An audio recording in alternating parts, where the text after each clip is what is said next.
Good to see you on, man. You're muted. Hey, how you doing? Looking sharp today. Trying to stay Ties on warm. point. Vest is looking good. Good to see you. Travis, what's going on? here, Hey, bro. Kim. Mr. Orkin, how are you? Hello. What's going on, Augie? Mr. Bleeker. Hey, CO. Hello. How are you? I'm doing fantastic. How's everyone doing? Good. Looking good and ready to tackle the day. Oh, yes. I would do a loan with you today. I would do along with CEO every day, not only today, every day. You should Let's be see. like Would I do a loan with Aaron today? I don't know if I'd do a loan with Aaron today. I'd buy a house with Chris. Do a loan with Chris. He's looking sharp. So I'm going to rapid fire 24 things. Okay. I would love for people to interrupt.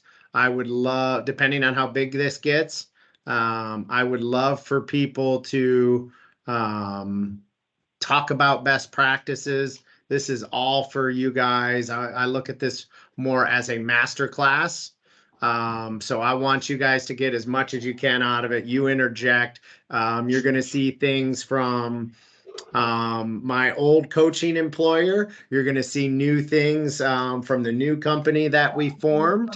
So I always tell anytime I use stuff from the core, like you have to register through Eventbrite to get it.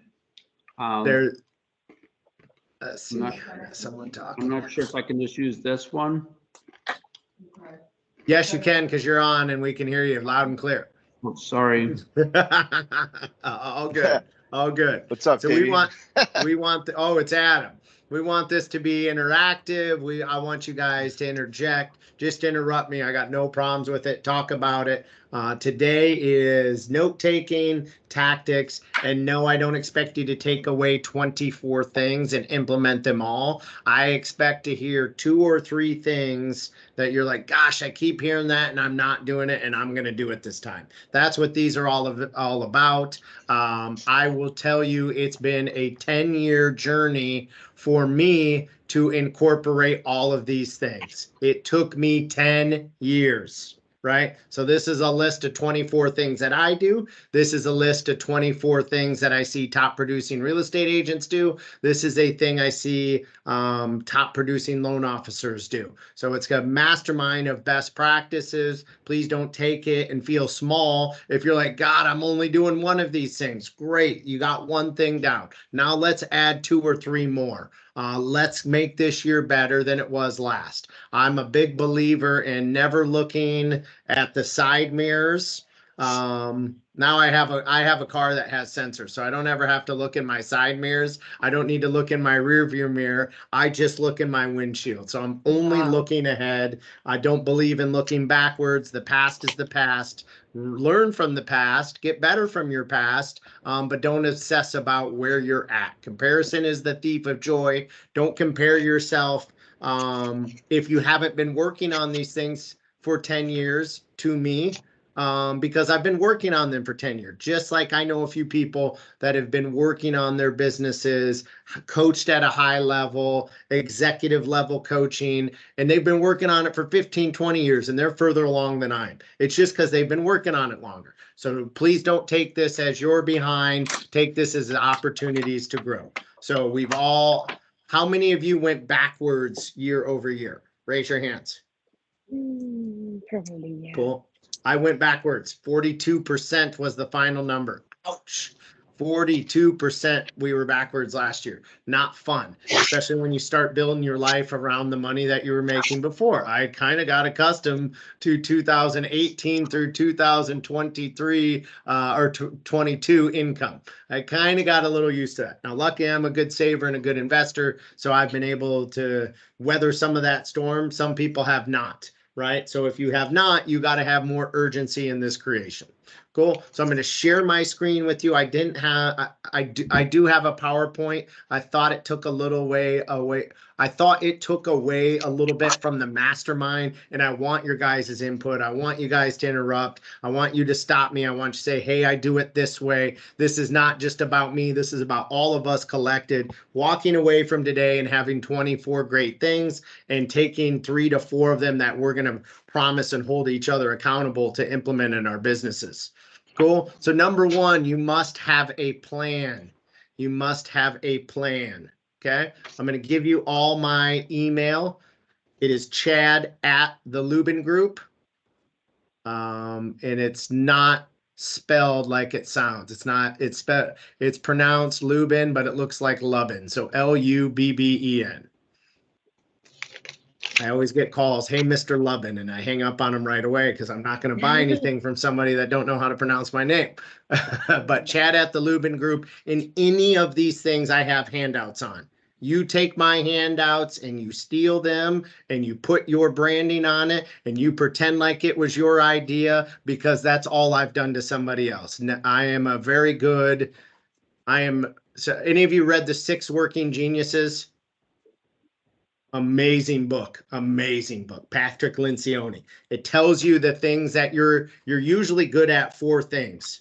You're usually horrible at 2 things, but a lot of the people do all 4 things that they're good at, and 2 out of the 4 things suck their energy. So there's a few things I'm good at, but it sucks my energy, right? I'm good at it and I'm effective and I get the job done on it, but I secretly hate it and despise it, right? So then if I keep doing it over and over and over again, it will suck my energy, right? So great book to read, but we're all different. We're all going to do things differently.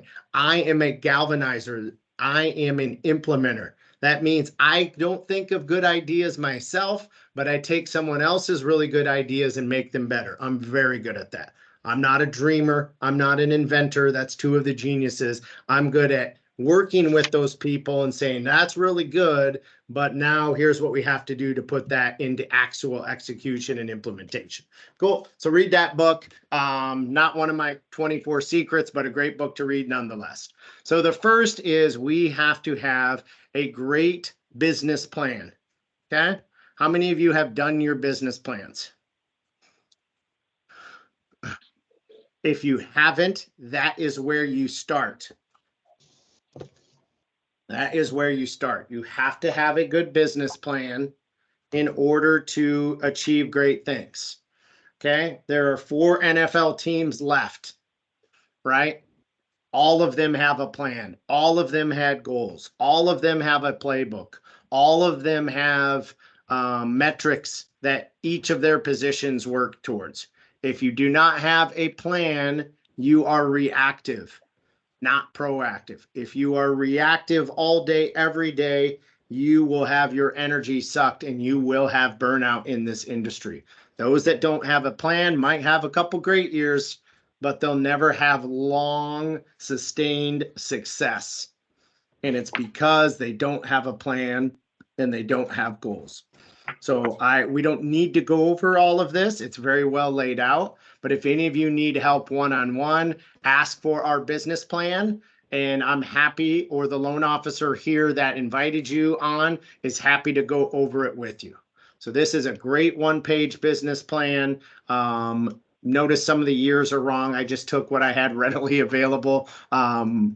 It's the same one for 2024 as it was for 2019. So get a great plan in place. Okay. I will tell you how I've changed my plan. My real estate agent referrals were down 52% last year. I think that will continue. Okay. It's not because my partners are giving me less. It's because they have less to give. Volume is down. There's less homes, right? Which is really good for home prices. I just had to tell a buyer this, they're like, oh my God, there's less homes. I'm like, that's a good thing when you own a home, right? It's like having less stocks, less of that stock. It's worth more when there's more demand, right? And 38% of deals last year, guys, went cash, 38%. So not only is volume down, we as lenders are getting cut out on 38% of the deals. That's a problem for us, right? So I got to figure out where to replace that. I believe I can replace that with consumer direct, going to corporations and working with HR professionals to give them a free employee benefit, that every employee that uses my team and cross country will have a lender cost-free mortgage. We'll do that on a bigger volume. So that's one place I'm looking to replace it. And then I've added divorce attorneys, financial advisors. I have 2 in each area. I want to kick that up to 10. So divorce attorneys, financial advisors, and probate attorneys. And I'm getting the probate attorneys not for me, but so I can refer listings out. Cool. Karina, how are you? Good to see you, girl. Good. How are How you? are Nice you? to see you She's too. been Good. she's been on a couple of my calls. One agent that was on our calls worked our probate attorney system and did $400,000 in commissions from listing probate attorney listings. So she listened to one thing. I gave her the playbook. She made $400,000 this year just off probate listings. She made $610,000 overall. Her biggest year before that was $180,000. So you can take these things from today, implement them, and have a substantial life change from these tactics. That's what I want to give you. So number 1 is have a great business plan. Cool. Number 2 is have a marketing calendar. A marketing calendar. Okay. We were off on 2 things. So I've seen up to 18 people on. We usually have 40. I believe we don't have as many today because our marketing calendar wasn't tight. So myself and my team tightened up. So our February events are tighter. Our promotion wasn't quite on point is how it should be. So we had to tighten that up. This is my marketing calendar. Yes, I am not digital. I am digital too, but I literally have to keep a written reminder right on my desk of what I have upcoming. Okay, above and beyond my normal day. So I have a marketing calendar. I can tell you in February, I have an event February 10th.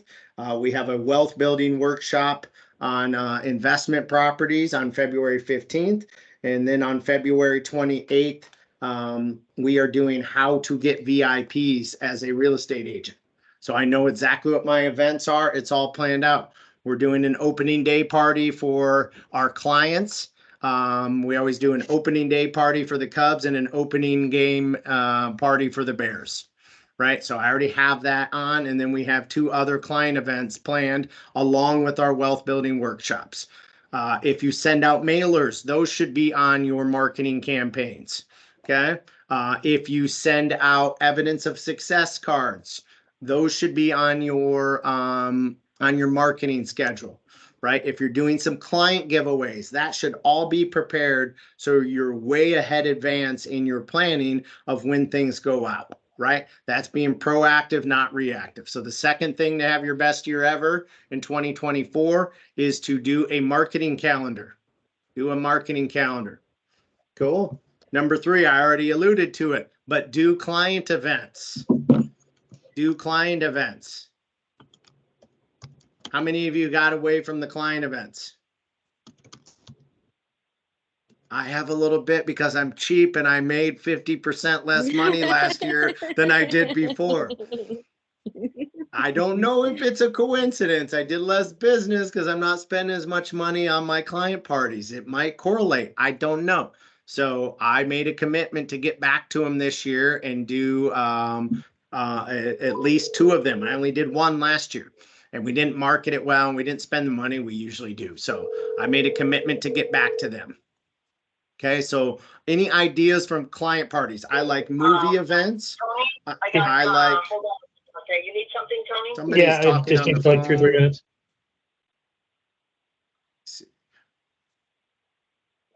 Mute you all. I was able to mute him. I was able to mute him, Chad. You were. Thank you, buddy. I appreciate you being the facilitator. So movie good stuff. events, it is a great one. I've seen beach picnics for clients, right? I've seen Breakfast with Santa, and then a photographer way before Christmas with Santa so they can have holiday cards. One of our real estate agents, I see Christine on, a partner we share, did family photography day where the families all got dressed up really nice. They brought their kids in. They had a photographer there all day, and then they sent them the pictures, right? Things that a person always puts off that you can do for them that are thoughtful. I love the family pictures.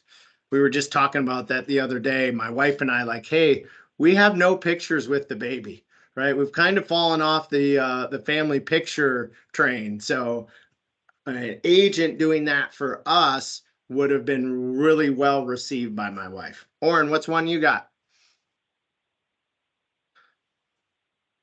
You're muted. Yeah, sorry. I got a couple. One of them was I did it a couple of years ago with a couple of realtors from Remax. We did Easter Bunny. Brought the kids, went to their office. We did that. That was cool. I like to do the mani-pedi, and I know even Christine was she sponsored it a few years ago. I got a couple of good referrals from that. Cool. I Planning like one small for- intimate parties. He said there too, right? Yeah. I will tell you, everybody gets caught up in big events, right? It's the small intimate events. The agent I was talking about with Christine, I met her through a happy hour that I did. I had 22 people RSVP to this happy hour. One person showed up. Now, it damaged my ego a little bit because I put all this work into it. But guess what? That one person that showed up now is my best referring real estate agent. I mean, like far and away, number two's not even close. She blows it out of the park. I think we did like 23 million with her last year, right? She's a monster. I met her at a happy hour no one else came to. Cool. My man Jay Brown is the king of great client parties. I love. Tell them about your Home Alone little spoof you did around Christmas. Yeah, so we did a VIP gift to a lot of past clients, and we put some Christmas items, some dessert items in a pizza box.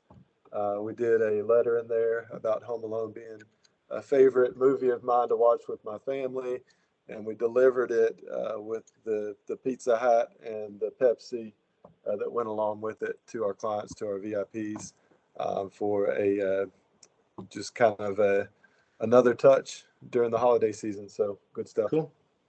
Yeah, so you can do client events and you can do pop buys, and that's number 4 is pop buys. Have some reasons to not email it to them, not send it to them, but deliver things to their house so you get some FaceTime with them.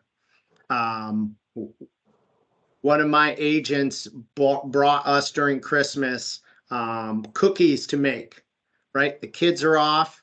I was off. I wasn't going to go get Christmas cookies myself, but with someone else dropping it there, where you kind of get bored during the holidays. I'm like, what is there to do? I'm like, let's make those cookies. So now I have all these great memories making cookies with my daughters because one of my agents was thoughtful and brought by a great gift, right? And because of that, my wife would never allow us to list a home with somebody else because he does these little thoughtful things. Other ideas for client parties? Anything else y'all want to share? I've had, movie nights. Movie nights are great. I really we used to have a ton of people show up and have a lot of fun at the holiday parties at like a local establishment, so that you're able to, support small businesses in your area, but also then have like we'll invite clients or families and then referral partners, so sort of everyone comes in, celebrates, and we'll do raffles and giveaways, and it'll be a lot of fun. So those are Awesome. always really good. Good. So we would get 2 to 3 referrals after every client party, right? Those referrals would turn into one deal. Pretty good, right? Pretty good. Last client party, we had 48 referrals. We did 13 deals from it. The one thing we changed is what Adam just said. We gave away a raffle and they had to enter in a referral to get into the raffle. Someone they're willing to introduce us to. Cool. So give away a big ticket item. It will pay for itself with referrals if you require the clients to give you referrals. Or if they gave us referrals during the year, I bring them up during the client party. I publicly acknowledge them in front of everybody else. I give them some nice gifts for giving us referrals, and I enter them into the referral or into the raffle for the big ticket item. Cool. So it's public acknowledgement of, hey, we're creating and cultivating an environment of giving referrals. Hey, this is normal for us to get referrals, Mr. and Mrs. past client. See all these people coming up that gave us referrals. So publicly acknowledge them, publicly praise the referral behavior so you get more of it. Cool. And I like that as well when you're doing pop buys, right? And pop buys can be super simple. So I think more FaceTime with your clients at their house. Any of you ever drove by one of your old listings and it's listed, it has another agent sign out in front of it? Oh, that's gotta hurt. It's just as bad as when I'm making past client calls and I see that they moved and sold their house, and I look up and I'm like, well, we didn't do that loan. That's not very good, right? We see those once in a while. So these are ways to avoid that. These are ways to stay front and center with your clients. I want to give you guys some quick math. Okay. And that leads into number 5. Make past client calls. We call them letter of the week calls. Okay. We call 30 clients every single Thursday. If you don't have 30 clients, scale it, right? Scale it. But we do a letter of the week call. There are 26 letters in the alphabet. There are 52 weeks in the year. I've told Karina this on my realtor coaching before. Okay. Make sure they're not on. I don't want to make anyone feel bad. No, they're not on, so I can talk bad about them. And I won't name any names. I have sold $8.3 million of real estate. 8.3 million. I am a big client, right? I have only sold once. I've only repeated an agent once. I've used a different agent every time. Tell them why, Karina. Because they don't follow up with you. Never treated me like a past client. Never got calls about the value of my home. I never got calls about trends in the area. I never got ideas of what I could do with all this money I'm making by my home values going up.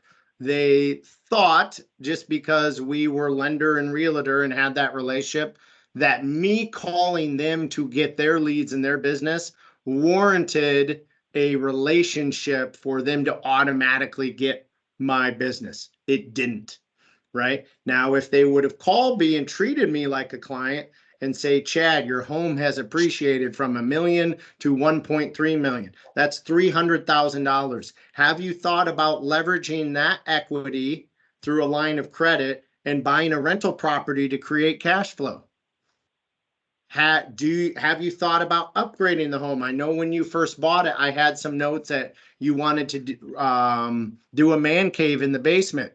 So you had a place to yell at the Bears and the Hawkeyes without your wife hearing. Have you done that yet? Maybe I could connect you with my lender to get that project done. You probably have the money to do it. Would you like me to look into that for you?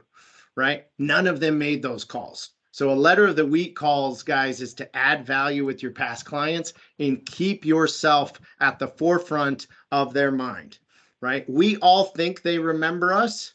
I make these calls religiously. I promise you I will make 30 tomorrow, okay?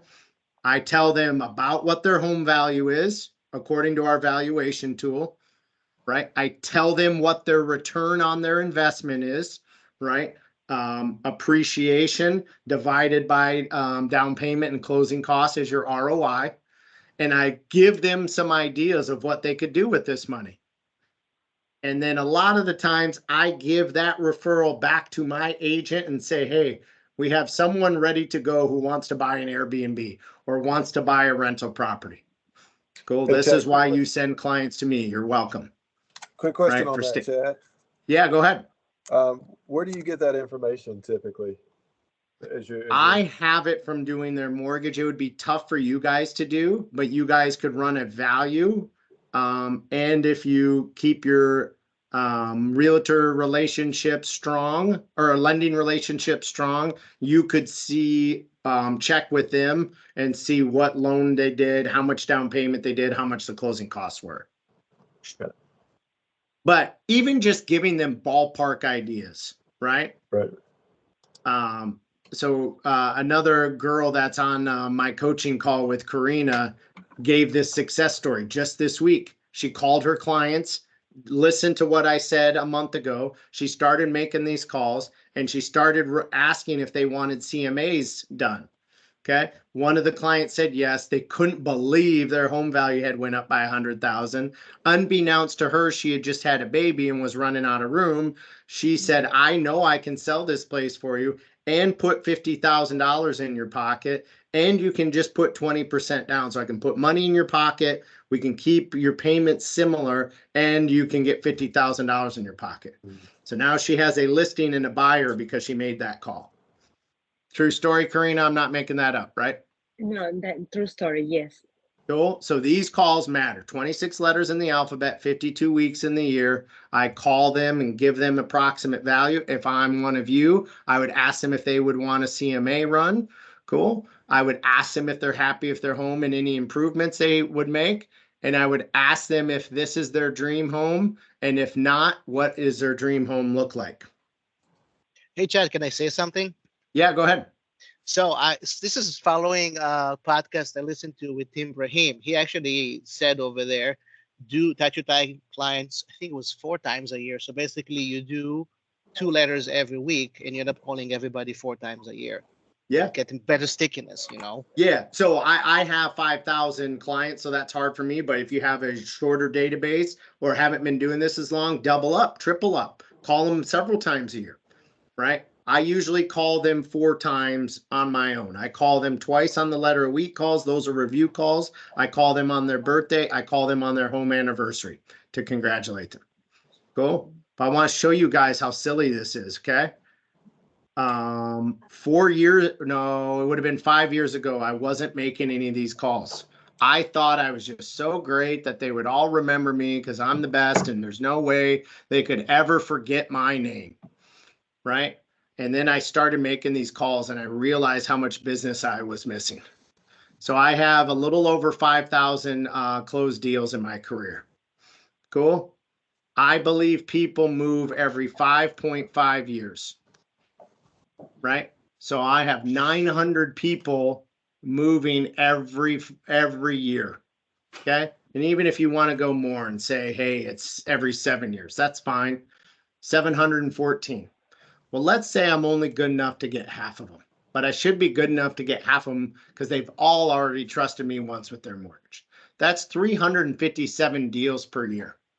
Cool. My average commission is $4,100. I was ignoring 1.4 million in possible commissions every single year. 1.4 million. Silly. Cool. So establish great relationships with your past clients.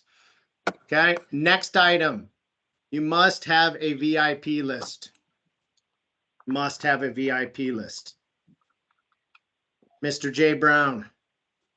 Yes, sir. How do you work your VIP list? VIPs for realtors, we call 15 every Monday. So they get a call at least once or twice a month. Cool. What do you say to them? We acknowledge them for who they are. We let them know that they impact our business and that they're important to us. We dig deep into a relationship with them.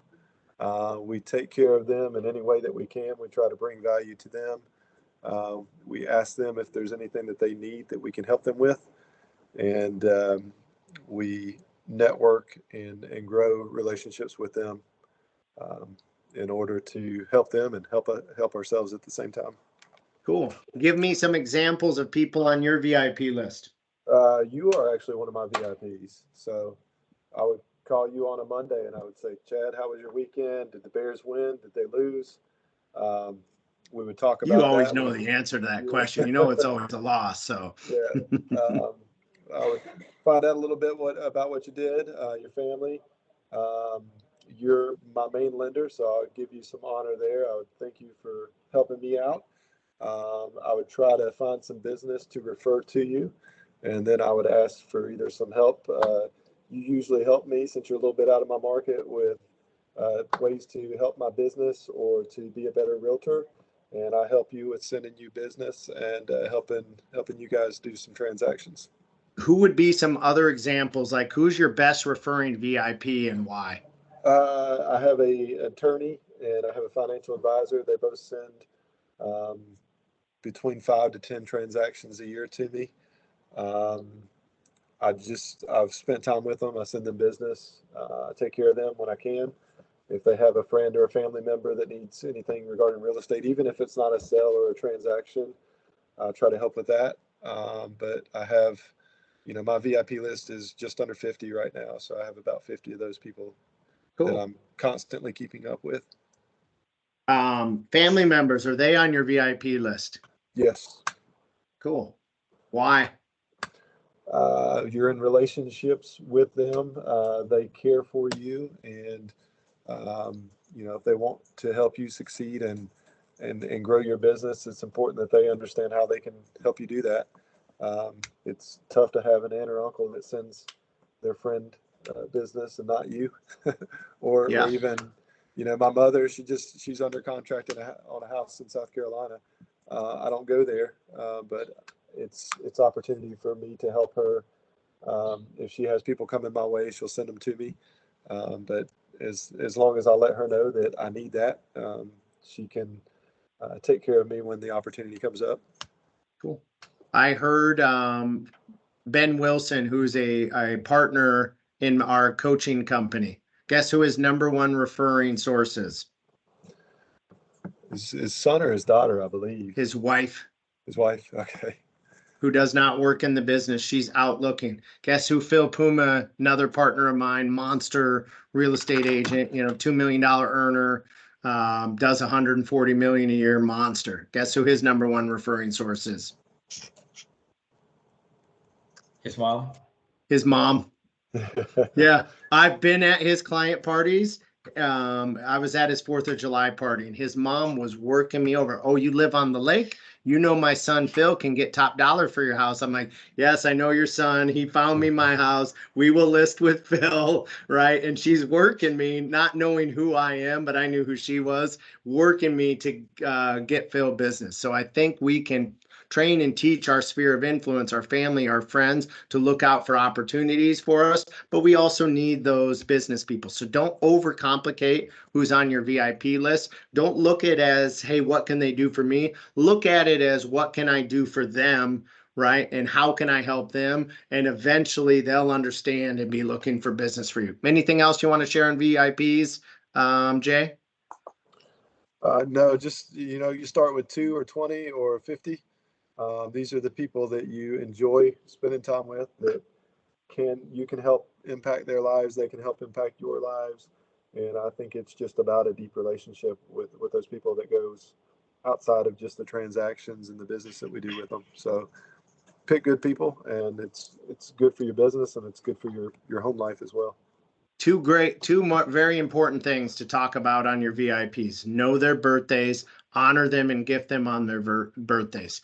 Know their anniversaries. If I had someone that said, hey, Chad, by the way, October 12th is your anniversary. If I got that message on October 2nd, you better remember to get your wife a nice present for your anniversary. I would really find a lot of value in that. And you want to hang out with people that have mutual interest to you, so you enjoy them. Talk to them a little bit about F3 if you would, Jay. F3? Is that what you said, F3? Yeah, F3. Okay, it's a men's workout group that I'm part of. It's actually how I found out about Chad, really through a relationship with Phil, who's a fellow realtor. But it is a men's workout group. F3 is Faith Fellowship and Fitness, and also just a great way to network and meet people through something I enjoy, which is working out and running and all that stuff.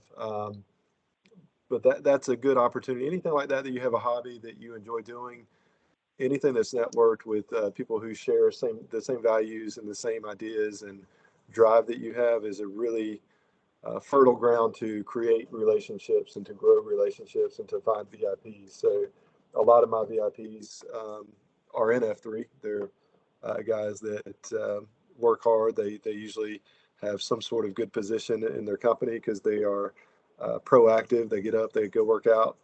So it's just a good group of people. I'm sure gyms and other places you can find these same type of people.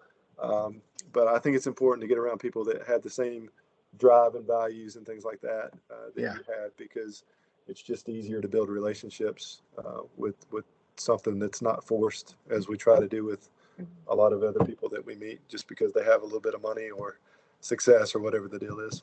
Right. You want more referrals, you want bigger clients, hang out where those people hang out at. I have a theory on this, and this is no slight to any blue collar workers, because I consider myself blue collar. My dad was a blue collar worker. He was a meat packer. I have friends that are actual ditch diggers, but ditch diggers don't get up at 4:35 in the morning to go work out.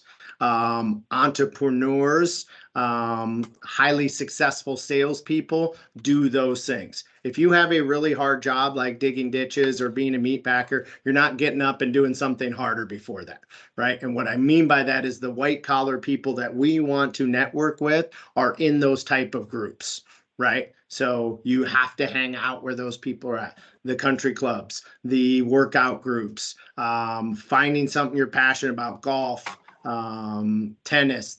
Hang out where those type of people hang out at, because those are the people that you want to network and connect with. So VIPs, you have to establish a list of 50. Don't overcomplicate it. If you have 50 friends on Facebook or 50 people you follow on Instagram or follow you, guess what? You now have a VIP list. Good work. Start calling them, start networking them, start loving on them, right? I am a VIP of Christine. She is my insurance agent. I got a very nice, thoughtful gift from her. I get very nice messages on my social media about my girls. She knows my kids by name. She knows things I do with them. She knows my hobbies. She loves on me on my birthday. I would never dream of using anyone else, because I am deep relationship with her because of those things. It says she cares. Where the others are just calling like, give me a deal. Here's a donut. Give me a deal. I'm like, I don't need any donuts, and I don't even like donuts, right? So I'd rather have the value. That is a example of a VIP relationship that works. I won't even take other insurance agents' calls because of that. Next, we must chase some big accounts. We must chase some big accounts. We must go whale hunting. Okay. Whale hunting for real estate agents are builders. They are sales reps that sit at the models. Does anyone know why?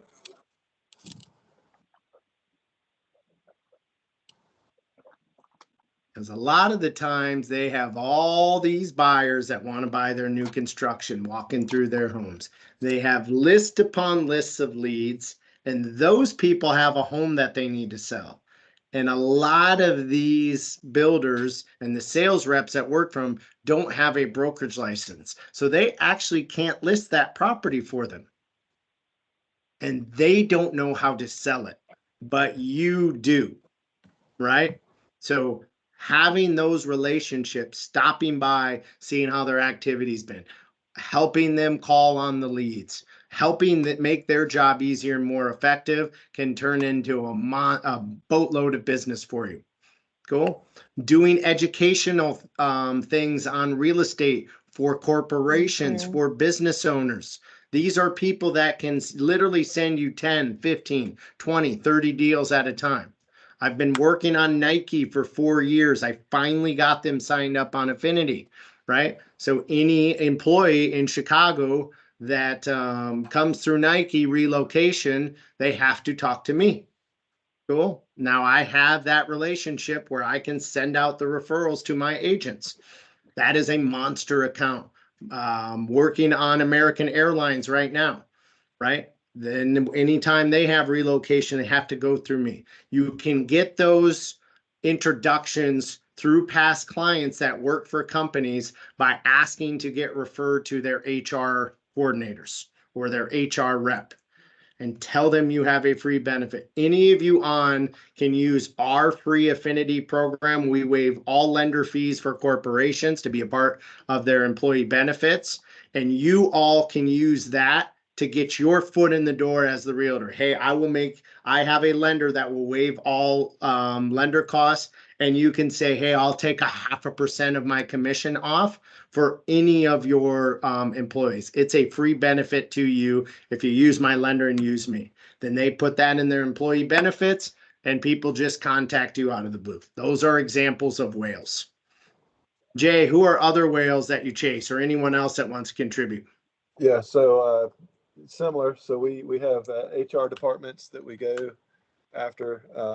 I'm in a group with the local university, so we have a good whale relationship there. You can also go after business owners, property owners, investors, things like that, people that do multiple transactions in real estate. Anyone at, like you were talking about, Nike, a corporation that's local to your community that has people coming in and going out, that's a good opportunity for whales. And divorce attorneys, attorneys in general, closing attorneys, those are all good whales. Probate attorneys, right? If any of you want a playbook on probate, just email me playbook and I'll give you our whole proven playbook on landing listings from probate attorneys. You must go whale hunting. Go after some big people. It's the long game, but it will change your life once it hits, right? If you get 4 or 5 of them, you might not even need any other referral source, right? You might just be able to service those accounts. So start working on some big accounts in 2024. Next, many agents and loan officers' business are like this. It's up and it's down and it's up and it's down, and you have one great month and then you're on the roller coaster down, and it's, hey, I'm rich and I'm partying, and oh my God, I can barely pay for my food, and oh my gosh, I'm going to buy the new car, and oh my God, I might foreclose. How many of you feel like that sometimes? I have been there. I have been there. So what keeps the business moving forward is prospecting, right? We get in this trap of taking great care of clients and providing excellent customer service, and it's all we focus on. And we don't focus on putting the boxes on the conveyor belt. So when the box is at the end of the conveyor belt, there's other boxes coming. That is prospecting. That is keeping your pipeline full. It has to be consistent. So I believe in 30 outbound calls every single day. I block it off. It's an hour and a half to 2 hours. I will do it after this call, and I will call, or after this meeting, and I will call for an hour and a half to 2 hours. Cool. Mondays, we call VIPs. Mondays, we call VIPs. Tuesdays, we call our sellers in process, active listings, and we call buyers that are under contract to give them updates.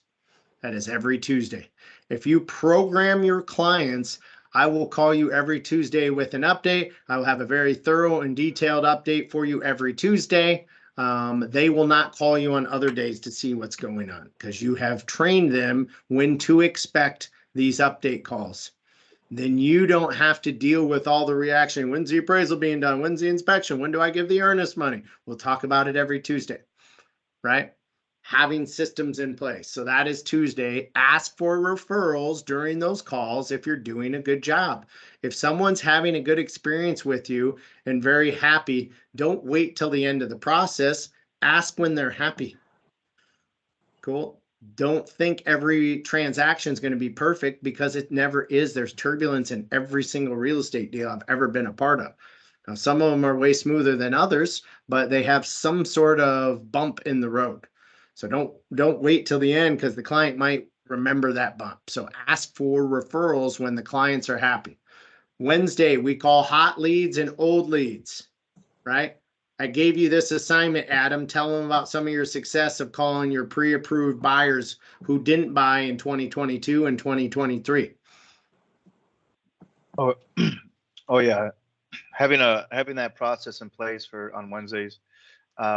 Last week, just because of the new year, I just picked up 4 new old pre-approved buyers. I call them new leads because the way I look at it, leads after pre-approved buyer, leads after 4 months, then they're new because you have to reapprove them. But I got 4, and one of them is already under contract. So Cool. it's he went back and called every person that didn't buy in 2022 and 2023, and they're ready to buy now. Most of the problem is not if someone's going to buy, it's when are they going to buy, and is it going to be with you, and was your follow-up good enough to get them when they were ready to buy, right? Yep. So if you follow up forever, you don't have to worry about losing business. If you call them a couple times and they don't buy, they went out and looked at a few places with you, and you don't follow up after that, they're going to work with somebody else. Yeah, I would say for anybody, I would rather have somebody say, stop calling me and stop giving me these updates than find out that I wasn't doing it, and then they went and bought with somebody else because I was not top of mind at that time. So I agree, buddy. I agree 100%. So call old leads and new leads every single Wednesday. Call new leads and old leads every single Wednesday. Thursday, letter of the week calls, past clients. If you call A today and B next week and C the following week, you will almost call every single client in your database twice during the year. I call it their semi-annual real estate checkup. And I brand it that so they know why I'm calling. And then Friday, we're going whale hunting. We're calling business people. So that is your theme day calls.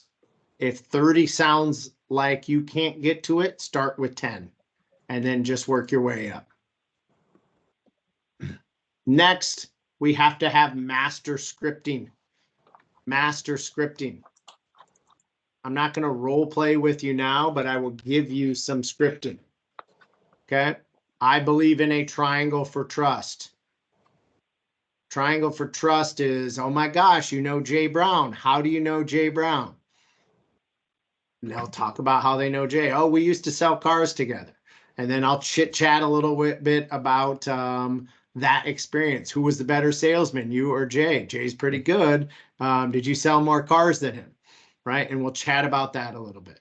Okay, well, I know Jay was a really good car salesman, but he's even a better real estate agent. He's highly educated on the market. He's a great negotiator, and he's very well respected in his community. You are very, very lucky to know Jay and to be working with him, right? So when you guys get referrals, it's super important to honor the person back to the referral that gave you the referral. So edify and put the person on a pedestal who gave you the lead, right? Then talk about why they use you. Well, Jay uses me because we've worked together for 2 years. We've never had a deal go sideways. He knows anytime he needs something on the deal. He knows everybody on my team. He knows exactly where to go. And I give 3 great tools to help him win that other lenders don't when there are multiple offers. Okay. So in order for you to get all this and for me to get Jay what he needs, I need a half-hour meeting with you. Here's what we're going to go over in the meeting. Here's what you're going to get from it. Can I have that half hour of time? So that's a triangle for trust. I built up Jay. I say why Jay uses me, and then I close the triangle by getting what I need out of the client, getting the FaceTime with it. So that's a triangle for trust. I start there on every single deal. I always edify and put the person that gave me the lead on a pedestal because that's their relationship. And they want to know they made a good choice by taking that person's referral. So your job is to make them look good, right? Second, if I get some sort of objection, most of the time, guys, they'll just give me the meeting then. If I do a really good job building the triangle for trust with the person that they know, I don't need anything else. It's the number one tool in my tool belt to convert leads. But the second one is about 20 to 30% of the people are resistant to giving me what I want. So then I create a little fear. Okay. So I use a fear-based close. Did you know that property values continue to go up? And there's an estimate that they could go up to 10% this year if interest rates drop to 5%. I believe rates are going to be 5% by July. So if that happens, I believe you'll be paying 10% more. Are you sure you want to put this off? Do you want to continue to waste your money renting, or do you want to see the numbers of why homeownership's great? And I will prove it to you with data why it's better for you to buy than rent. And if I can't do that and convince you, then you should probably keep renting. Can I get 20 minutes of your time to show you that data? So that's instilling a little fear, a little FOMO, that the values are going to keep going up, which in this, I truly believe this, right? And I instill a little bit of fear there. Cool. If I don't get them after that, then I lower the bar, right? I find something that they need. Why don't we just run a quick rent versus buy comparison for you? Let's see how much money you're spending in rent and what that would equal to buying. Maybe it's not right for you right now, but could I get 5 minutes with you on Zoom and show you that analysis? I want to get in front of them somehow, some way, show them some data and prove my point. And if I can't, then I will tell them, yeah, I think you should keep renting.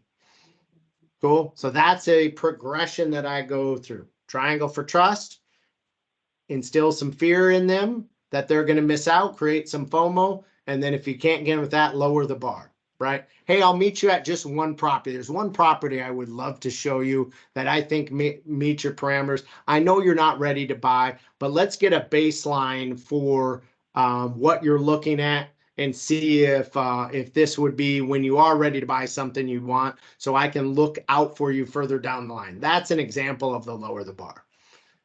What's the problem though? Too many people start with that. Cool. Too many people start with that. All right. So that is being masters of scripts. Okay. Next, we have a letter from the heart. A mailer that goes out to your clients that makes you a human, not a transaction. Cool. I love knowing that Christine and her husband go hiking and they love traveling and they're super open about it and write letters about it. And it comes up in our conversations, right?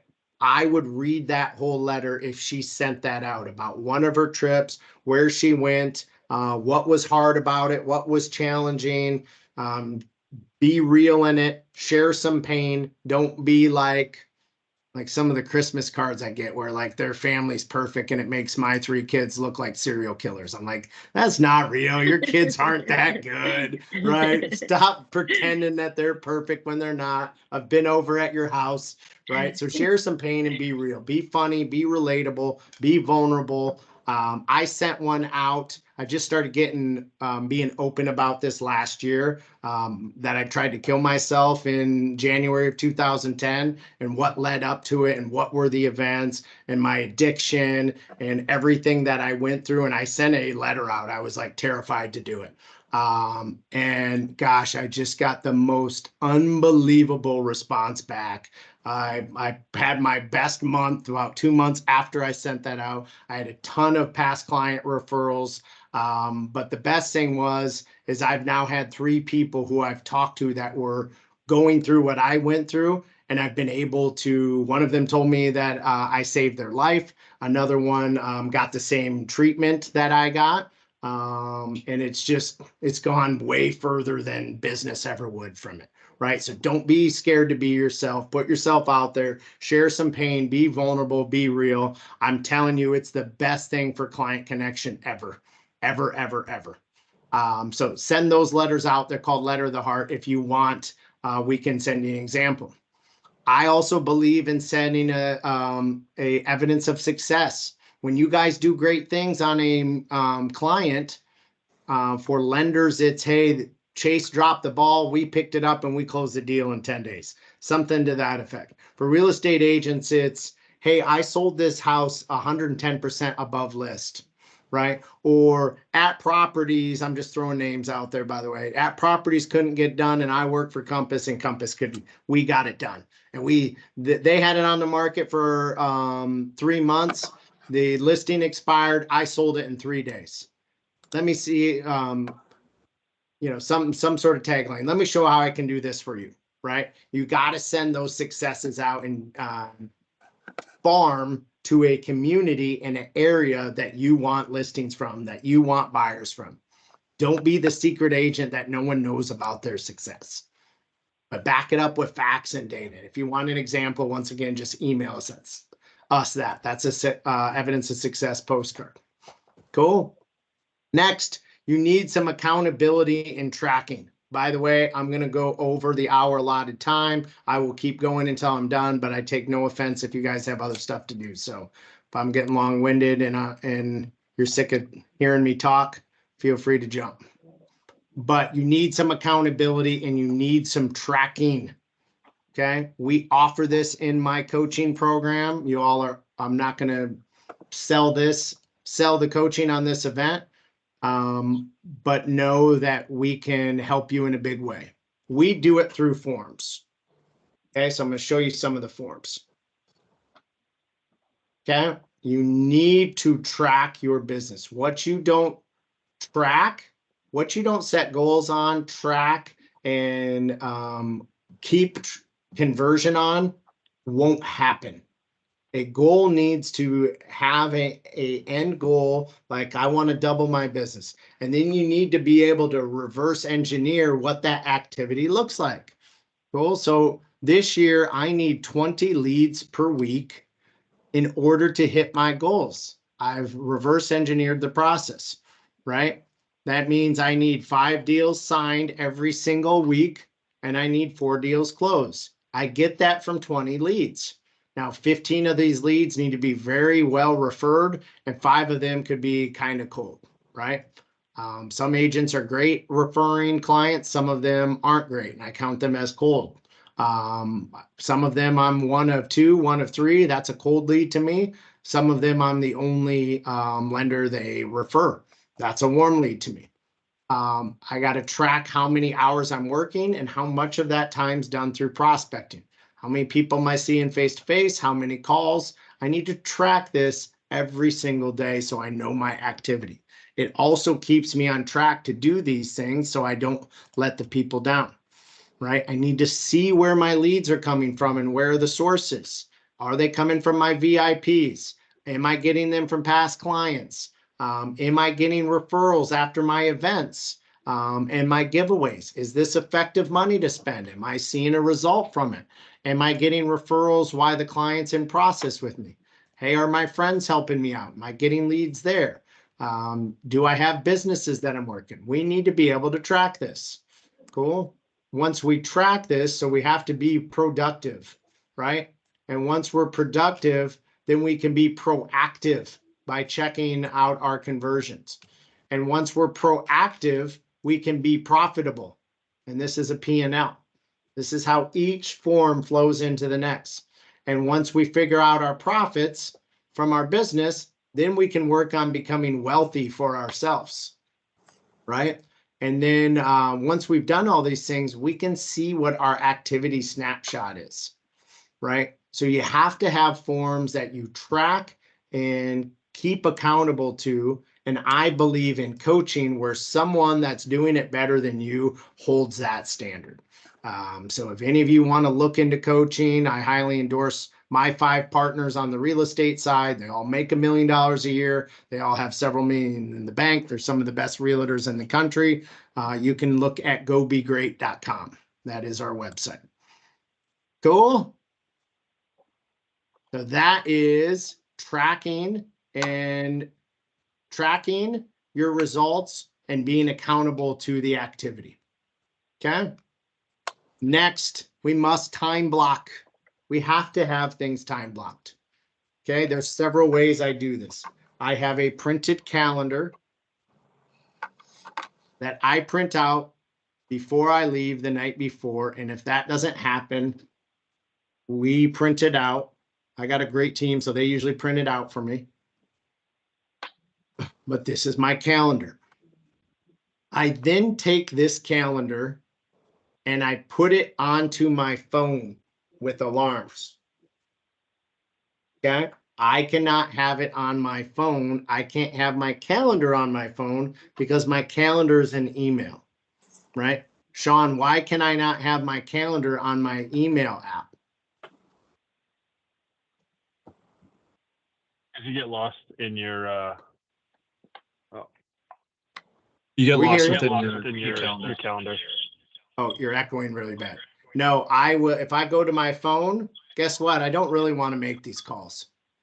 I don't want to really do all this work.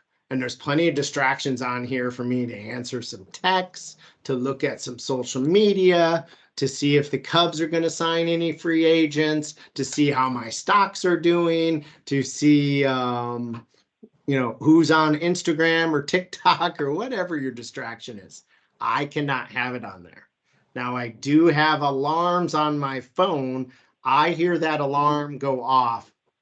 I don't need to go into any apps. It pops right up on my phone. I know what my next thing is, right? I was not looking at the clock when I told you, hey, I'm going to go over. My alarm went off on my phone and it says wrap up, right? So I know I'm not going to wrap up because I'm going long.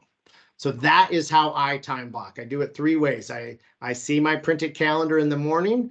I visualize my day and what I need to do in each of those events by putting the alarms on the phone. And I just do it through Surrey, like, hey, 1 o'clock Central masterclass on 24 tactics.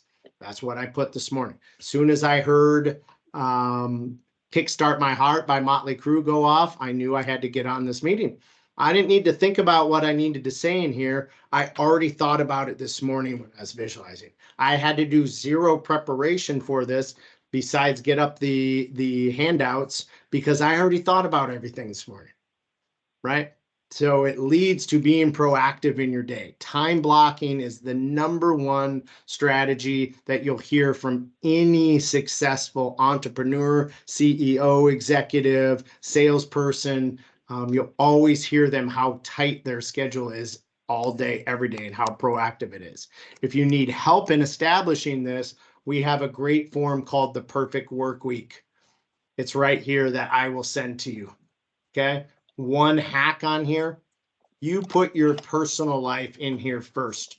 Your work should be built around your personal life. We don't live to work. We work to live. So make sure you're living, and then that's proactive in the day. I think why there's so much divorce, so much burnout, suicide. I've had 2 friends, people that I used to admire and chase, kill themselves. I believe that stuff all happens because we're not focused on living a balanced life. And we're not focused on living a balanced life because it's not in our calendars. My workout time is in my calendars. My time to pray with my girls is on my calendar at 8:15 p.m. every night. I will not miss it. I don't miss it. No matter what. I do not miss taking them to school at 7:40 every single day. I do not miss these things because they're in my calendar. My alarm goes off and all the things that I need to do in prep time to get there happens before that happens. My workouts, my reading, I have learned to, I told you where I started at in life and where I was in 2010, to have a very balanced, very good life where I'm fairly balanced in all aspects because of the time blocking. So if you take nothing away to today, take that away. It will change your life. Cool. Any success stories on time blocking? We had someone say Yes, I something. use it all the time and it is highly successful. I use it Good. consistently, been using it for years. I love that. But you How do said, you do it? but Chad, I just, everything I do, I have on a schedule. Somebody say, they used to say I'm a robot, you know, and it keeps me on schedule. Like just this morning, I was up at 5 because I'm in the 5 Alive Club. And so I got up at 5 and I just wanted to get back in the bed. So as soon as I got up, I stripped my bed to do the laundry. There So you that go, made me Linda. not You're the get best. back in the bed. So, but That's awesome. anyway, So I you use handwrite it that. in like an old school, you were handwriting in an old school planner? Yeah, yes, I have it. I have it in my planner and it's on my phone. On the side of my bed, I have my daily laundry, my daily chores to do on the side. So I can look on the side and say, oh, today is Thursday, or I have the toilet Thursday, clean all the toilets, something to that effect. But it does work. It's successful. I even put down, I have to drink a glass of water every hour. It comes up every hour. Drink I a glass of water. love that. So that's my success story. Do you think that, I mean, you sound very happy and positive. Do you think that do you think that's played a role in kind of how you come off and so positive and happy? I think it does. I think it has a tremendous effect towards that. Yes. Just being able to know what I'm supposed to do. I can go right to my phone and say, I got to change oars. And sometimes that leads to my distractions because I can begin working on something and I'm so involved in it that I don't want to adhere to that flag going off saying, hey, Mhm. it's time to change schedule. And that's Yep. where the consistency and the diligence come from, is having to be in the ability to change oars when it's scheduled time to do so. I So love that's my that. good success story. Thank you for sharing. And guys, I hear her and I want to talk to her and I want to have her keep going. And if she called me about real estate, I'm going to sit and listen to her because she comes off so positive and so energetic. I'm telling you, that energy is contagious and it comes from being very diligent in your day and being proactive, not reactive. Thank you so much for sharing. Thank you. Last few things I want to go over. You have to have a great presentation. Must have the best listing presentation you could have. Use facts, use data, use pictures.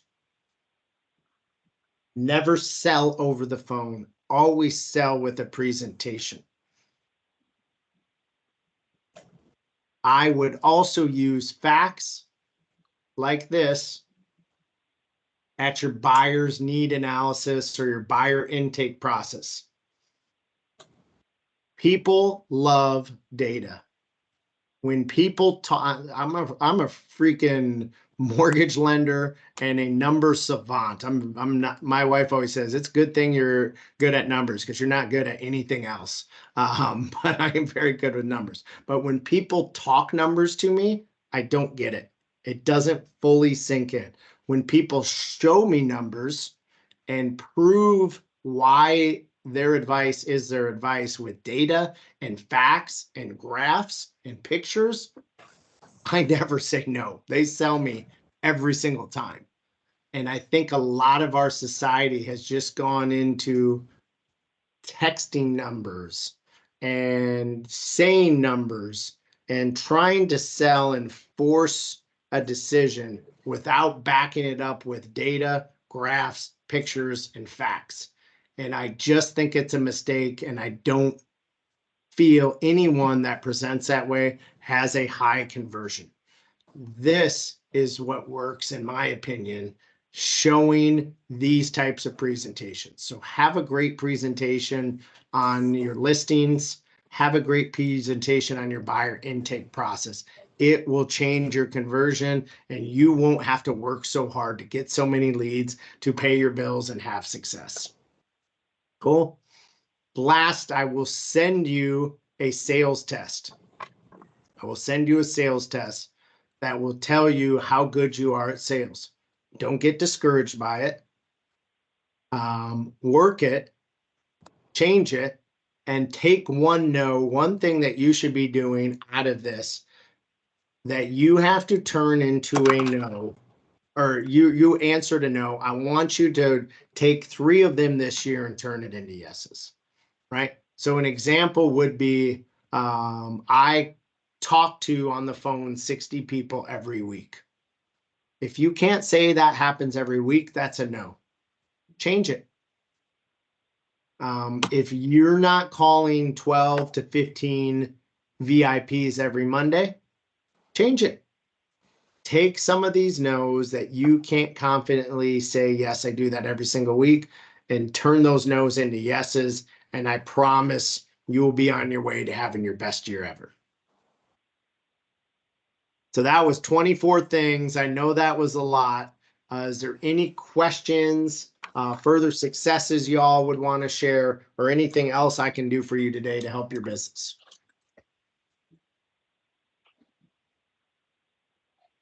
Great class, Chad. I'm so glad that I came in. I came in a little bit late, but I'm so happy to have the opportunity to witness your presentation because it was fabulous. I picked up so many nuggets that I will apply immediately to my already scheduled plan, and I hope to be successful, and I'll see you back when I become that millionaire. Oh, I There like you it. go. I'll be celebrating with you. You're the best, Linda. Linda, you can come on anything that I do, anytime. Thank you, Chad. Anytime I need a pickup in my day, I'm going to call you. So thank you for being so positive and full of energy. Anything else? Well, if y'all found value in this and had 3 things that you could take away, could you do me one favor? Whoever invited you today, could you give them an opportunity at your next buyer? That's how we survive. That's how we pay our bills. That's how we keep our staff. So if you could do me one favor, and whoever the loan officer was that invited you on today, could you give them an opportunity at your next deal? We'd love to show you what we can do and how we can help you and help your business, because we're doing these things and working on doing all of these things.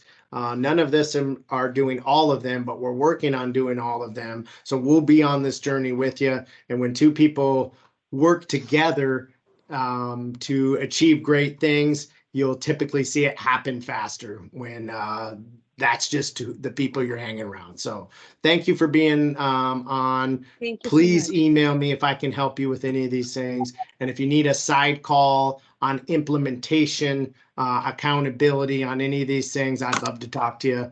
And if you need a higher level of accountability, go check out gobegreat.com. Thank you all so much. Amazing. Thank you. Thank you. Thanks, Chad. Okay.